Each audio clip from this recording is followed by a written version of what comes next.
Binecuvântări, dragi frați și Hristos în Domnul, la misiunea Ruach și din lumea întreagă. În ziua 6 a postului să medităm împreună aceste cuvinte ale Evangheliei și să cerem lui Hristos să ne ajute să luăm decizii corecte pentru viața noastră spirituală. Să invocăm pe Duhul Sfânt. Vino, Duhule Preasfânt, și trimite pe pământ a ta luminoasă rază. Al săracilor părinte, dătător de cele sfinte, vină și ne luminează. Bunele mângâietor, oaspete prea iubitor, dulcea noastră răcorire, tu nătrudă alinare în căldură ești răcoare, mângâiere în mâhnire. Peste cei ce ți se închină, tu revarsă a ta lumină, harul tău îmbelșugat. Pentru a omenirii vină, firea întreagă acum suspină, grav, rănită de păcat. Spală ce e întinat, udă tot ce e uscat, vindecă ce e rănit, moaie tot ce e împietrit, încălzește ce e răcit și îndreaptă ce e greșit. Celor care te cinstesc și pe tine te slujesc, dă-le harul înșeptit. Răsplătește lor iubire cu suprema fericire sus în raiul nesfârșit. Amin. Aleluia. Vom medita împreună un fragment din Evanghelia Domnului nostru Iisus Hristos după Sfântul Luca, capitolul 2, versetul 36-38. Citire din Evanghelia Domnului nostru Iisus Hristos după Sfântul Luca. Era acolo și Ana, profetesa, fiica lui Fanuel din tribul lui Așer. Aceasta era mult mai înaintată în vârstă, după ce trăise cu bărbatul ei 7 ani de la feciorie, era acum văduvă și ajunsese la 84 de ani. Ea nu părăsea templul, slujind zi și noapte prin posturi și rugăciuni. Fiind prezentă și ea, îl mărturisea pe Dumnezeu și vorbea despre copil tuturor celor care așteptau eliberarea Ierusalimului. Cuvântul Domnului. Laudă ție, Hristoase! Ana, profetesa, această femeie simplă de 84 de ani care postea și se ruga pentru ca să vadă cu ochii ei eliberarea Ierusalimului, ea astăzi ne va da o lecție, să avem încredere, să ne lăsăm și noi, cu ajutorul lui Dumnezeu, conduși spre decizii corecte spre viața noastră, la ceea ce trebuie să renunțăm și la ceea ce trebuie să promovăm. Cu cât avansăm în vârstă, ar trebui să fim mai înțelepți, atât din punct de vedere uman, cât și din spiritual. Știm bine că această înțelepciune umană se dobândește prin experiența vieții, prin momente dificile sau de bucurie. Însă există o înțelepciune divină pe care o putem obține doar atunci când avem o experiență cu Dumnezeu, cu iubirea sa. Trebuie să menționăm că este un har această întâlnire cu Dumnezeu.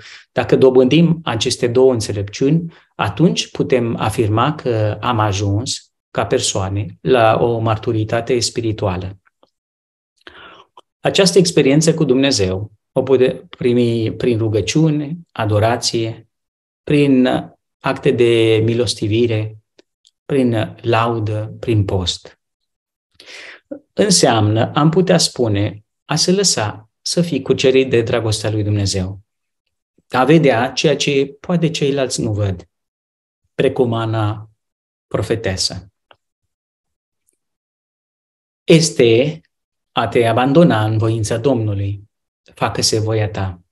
Această simplă femeie de 84 de ani a dat o lecție de înțelepciune umană, a fost căsătorită și apoi a rămas văduvă de tânără și a ales calea lui Dumnezeu și înțelepciune divină.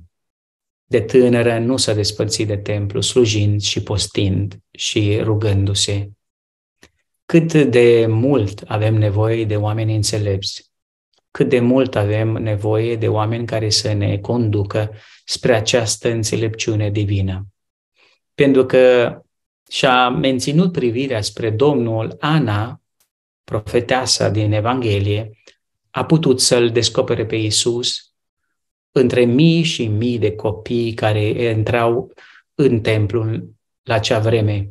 Nu toți l-au putut vedea, doar ea și profetul Simeon. Tu reușești să-L vezi pe Iisus în tine și în ceilalți din jur? Pentru aceasta avem nevoie să luăm decizii corecte. Mi-amintesc de o mărturie a unei prieteni din Spania când a cerut harul postului și în al doilea post spunea, a fost mai diferit. Primul post m-a vindecat Iisus de egoism, însă în al doilea post am descoperit că eram foarte orgolios. La servici nu mă înțelegeam cu oamenii. Am cerut acest har al postului și am descoperit că mi-a dat Dumnezeu multă pace și umilință. A trebuit să cer iertare șefului și celorlalți care lucrau cu mine și mi-am dat seama că orgoliu, dacă este dominant în comportamentul meu, relațiile conjugale vor fi din ce în ce mai rele. Am observat că după post, colegii mei, șeful meu, mă priveau diferit cu mult respect. Am simțit cum ei nu mă mai provocau și acum încerc să am o relație profesională, dar și amicală cu fiecare unul dintre ei. Ce dă postul? Această profunzime. Fiecare din unul dintre noi, dacă avem aceste experiențe și cerem harul lui Dumnezeu, putem să ajungem la acea înțelepciune care vine de la Dumnezeu, de care avem nevoie. O doamnă care a făcut postul și a cerut mai multe lucruri, a avut chiar vise, spunea această doamnă din America, spunea că a visat pe Iisus răstignit și a doua zi pe Iisus înviat. Și s-a întrebat, de unde este această viziune? Și Iisus i-a făcut prin exemplul postului său să înțeleagă că este El suferind în păcatele sale, în viciile sale și apoi învie de fiecare dată când se lasă îndemnată de voința Domnului, de fiecare dată când acceptă acele frumoase inspirații care duce spre abandonul în voința Domnului. Secretul victoriei în fiecare unul dintre noi este în acest abandon al voinței la voința Domnului. Ea a avut parte de această doamnă de mai multe minuni, cum ea le numește. După numai o săptămână de post, sora mea, care nu reușea să se apropie de Dumnezeu, mi-a mărturisit că citea Biblia în fiecare zi și dimineața cu soțul și cu fiica ei se rugau Sfântul Rozariu. Aceasta a fost o surpriză frumoasă. A avut parte și de eliberare, spunând că am avut mai multe vise și viziuni de eliberare, însă în ziua 20, la o reculegere, dintr-o dată am început să tremur. Simțeam că mor. Este ceva ce e greu să vă pot explica, însă am cerut rugăciune din partea grupului și încet m-am calmat. Simțeam un fric teribil și tremurau mereu, ca am sfârșit prin a vomita și apoi a apărut o durere de cap foarte puternică. Acel moment am înțeles că Iisus m-a eliberat de ceva foarte puternic și Duhul Sfânt a început să acționeze în mine. Mi-am dat seama că fusesem eliberată de duhul urii, ranchiunii și indiferenței spirituale. Mulțumind lui Dumnezeu, această femeie a descoperit și cauzele acestei dureri și acestei ranchiune cu familia, cu cei dragi și încet a început să accepte voința Domnului. Sigur, sunt și însănătoșiri fizice de multe ori. În timpul postului credeam că voi avea mai multe complicații, însă tot cât privește sănătatea mea s-a îmbunătățit. Aveam sănătate în trup și sănătate în suflet. Am pierdut mai multe kilograme, însă acest lucru mi-a dat și o claritate mentală a gândurilor. anemia mea a fost vindecată de Isus. El poate să realizeze imposibilul în viața noastră. Această vindecare, spune această doamnă, i-am cerut lui Isus să vindece o rană cauzată de o relație sentimentală cu un iubit care l-am avut și mi-a făcut mult rău. Și pentru mărirea lui Dumnezeu, la o zi după postul de 40 de zile, l-am întâlnit și nu mai simțeam acea ură și ranchiună care m-a măcinat atâta timp. Am putut să spun, Domnul să te binecuvânteze. Ce mare ești, Doamne! Important să iertăm frații noștri, chiar dacă ne-au făcut rău. Este greu, dar fără post, fără rugăciune, este mult mai greu. Faptul să te rogi pentru frați, surori, să descopere credința lui Dumnezeu este un lucru frumos. Și această femeie ne-a mărturisit că sora ei a început să postească miercurea și vinerea și să se roage împreună cu soțul ei. Câte mult ne iubește Dumnezeu și câte haruri ne dă atunci când cerem și noi harul postului. Acea renunțare a voinței noastre în detrimentul voinței lui Dumnezeu.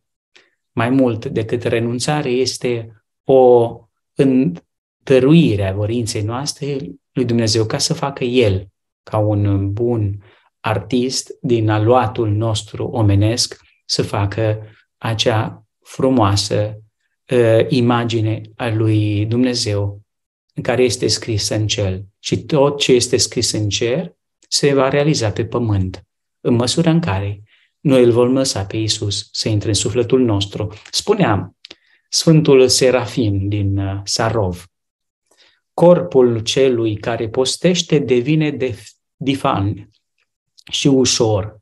Viața interioară se perfecționează și se manifestă prin viziuni minunate. Senzațiile exterioare se anulează, iar inteligența, abandonând pământul, se ridică spre cer și toată în întregime se scufundă într-o profundă contemplare a lumii spirituale.